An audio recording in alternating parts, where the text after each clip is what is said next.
किसी शहर के रेलवे स्टेशन पर एक भिखारी रहता था। वह रोज वहां आने जाने वाली रेलगाड़ियों में बैठे यात्रियों से भीख मांगकर किसी तरह अपना पेट भरता था। फटे पुराने कपड़े, थका हुआ चेहरा और आंखों में वर्षों की बेबसी, यही उसकी पहचान बन चुकी थी। एक दिन जब वह हमेशा की तरह भीख मांग रहा था, तभी उसकी नजर सूट बूट पहने एक लंबे सदे हुए व्यक्तित्व वाले आदमी पर पड़ी। उस आदमी के चेहरे पर आत्मविश्वास था, चाल में ठहराव और आंखों में किसी अमीर इंसान की चमक। भिखारी के मन में एक उम्मीद जगी। ये आदमी बहुत अमीर लगता है, अगर इससे भीख मांगी तो शायद आज पेट भरकर खाना नसीब हो जाए। वह उस लंबे आदमी के पास गया और हाथ फैलाकर भीख मांगने लगा। भिखारी को देखकर उस आदमी ने गंभीर आवाज में पूछा, तुम हमेशा मांगते ही रहते हो, क्या कभी किसी को कुछ देते भी हो? ये सवाल भिखारी के दिल में कहीं चुभ गया। वह झुकी हुई आवाज में बोला, साहब, मैं तो भिखारी हूं। मैं हमेशा लोगों से मांगता ही रहता हूं। मेरी इतनी औकात कहां कि मैं किसी को कुछ दे सकूं। लंबे आदमी की आंखों में अजीब सी गंभीरता आ गई। वह बोला, जब तुम किसी को कुछ दे नहीं सकते तो तुम्हें मांगने का भी कोई हक नहीं है। मैं एक व्यापारी हूं और लेन देन में ही विश्वास करता हूं। अगर तुम्हारे पास मुझे कुछ देने को हो तभी मैं तुम्हें बदले में कुछ दे सकता हूं। इतना कहकर वह आदमी ट्रेन में बैठ गया और चला गया। भिखारी वहीं खड़ा रह गया। ट्रेन तो चली गई, लेकिन उस आदमी के शब्द उसके दिल में उतर चुके थे। वह देर तक वहीं बैठा सोचता रहा। उसकी आंखों में सवाल थे, दिल में हलचल थी।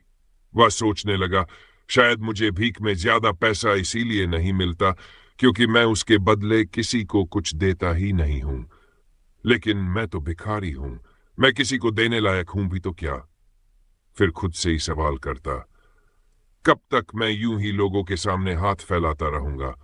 कब तक बिना कुछ दिए सिर्फ मांगता ही रहूंगा? बहुत सोच विचार के बाद उसने एक फैसला किया। उसने तय किया कि अब जो भी व्यक्ति उसे भीख देगा, उसके बदले में वह भी उस व्यक्ति को कुछ न कुछ जरूर देगा। लेकिन उसके दिमाग में एक ही सवाल घूम रहा था, मैं भिखारी हूं तो भीख के बदले दूसरों को क्या दे सकता हूं? यह सोचते सोचते 2 दिन बीत गए। उसे कोई जवाब नहीं मिला। तीसरे दिन जब वह स्टेशन के पास बैठा हुआ था, तभी उसकी नजर स्टेशन के आसपास लगे पौधों पर खिले कुछ फूलों पर पड़ी। रंग बिरंगे फूल, हल्की सी खुशबू। उसके चेहरे पर पहली बार एक हल्की मुस्कान आई। उसने सोचा, क्यों न मैं लोगों को भीख के बदले ये फूल दिया करूं। यह विचार उसे अच्छा लगा। उसने वहां से कुछ फूल तोड़ लिए। अब वह ट्रेन में भीख मांगने पहुंचा, लेकिन इस बार उसका अंदाज बदला हुआ था। अब जब भी कोई उसे भीख देता, वह मुस्कुराकर उस व्यक्ति को बदले में कुछ फूल दे देता। लोग उन फूलों को खुशी खुशी अपने पास रख लेते। किसी की आंखों में आश्चर्य होता, किसी के चेहरे पर मुस्कान। अब भिखारी रोज फूल तोड़ता और भीख के बदले उन्हें बांट देता। कुछ ही दिनों में उसने महसूस किया कि अब लोग खुद उसे ढूंढकर भीख देने लगे हैं। जब तक उसके पास फूल रहते, तब तक उसे बहुत से लोग भीख देते, और जब फूल खत्म हो जाते तो भीख भी मिलनी बंद हो जाती। एक दिन जब वह भीख मांग रहा था, तभी उसकी नजर उसी लंबे आदमी पर पड़ी। वही आदमी जिसकी बातों ने उसकी सोच बदल दी थी। वह दौड़ता हुआ उसके पास गया और बोला, साहब, आज मेरे पास आपको देने के लिए कुछ फूल है। आप मुझे भीख दीजिए, बदले में मैं आपको ये फूल दूंगा। लंबे आदमी ने मुस्कुराकर कुछ पैसे दिए। भिखारी ने सम्मान के साथ फूल उसके हाथों में रख दिए। लंबे आदमी ने कहा, वाह, क्या बात है, आज तो तुम भी मेरी तरह एक व्यापारी बन गए हो। इतना कहकर वह आदमी अपने स्टेशन पर उतर गया, लेकिन उसके ये शब्द भिखारी के दिल में फिर उतर गए। इस बार उसके चेहरे पर चमक थी, आंखों में आत्मविश्वास था। उसे लगा जैसे उसके हाथ सफलता की चाबी लग गई हो। वह ट्रेन से नीचे उतरा और आसमान की तरफ देखकर जोर से बोला, मैं भिखारी नहीं हूं, मैं तो एक व्यापारी हूं। मैं भी अमीर बन सकता हूं। लोगों ने उसे देखा और सोचा, लगता है यह भिखारी पागल हो गया है। और अगले दिन से वह भिखारी उस स्टेशन पर फिर कभी दिखाई नहीं दिया।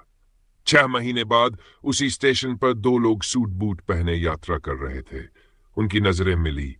एक ने दूसरे से हाथ मिलाया और कहा, क्या आपने मुझे पहचाना? दूसरा बोला, नहीं, शायद हम पहली बार मिल रहे हैं। पहला मुस्कुराया, नहीं, हम पहली बार नहीं बल्कि तीसरी बार मिल रहे हैं। धीरे धीरे पहचान जागी और जब सच सामने आया तो दोनों मुस्कुरा उठे। पहला व्यक्ति बोला, मैं वही भिखारी हूं जिसे आपने पहली मुलाकात में जीवन का नियम बताया था और दूसरी मुलाकात में बताया था कि मैं वास्तव में कौन हूं। अब वह भिखारी नहीं था, वह फूलों का एक बड़ा व्यापारी बन चुका था। उसने कहा, आपने मुझे सिखाया कि हमें तभी कुछ मिलता है जब हम कुछ देते हैं। मैंने अपनी सोच बदली और मेरी जिंदगी बदल गई। दोनों व्यापारी मुस्कुराते हुए स्टेशन से बाहर निकल गए। दोस्तों, यह कहानी हमें सिखाती है कि सफलता बाहर नहीं, हमारी सोच के अंदर छुपी होती है।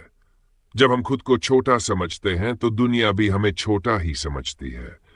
लेकिन जिस दिन हम खुद को बदलते हैं, उसी दिन हमारी किस्मत भी बदलने लगती है। अपना आत्मसम्मान जगाए, अपनी सोच को बड़ा बनाए और देखिए कैसे आप भी सफलता के शिखर तक पहुंच जाते हैं।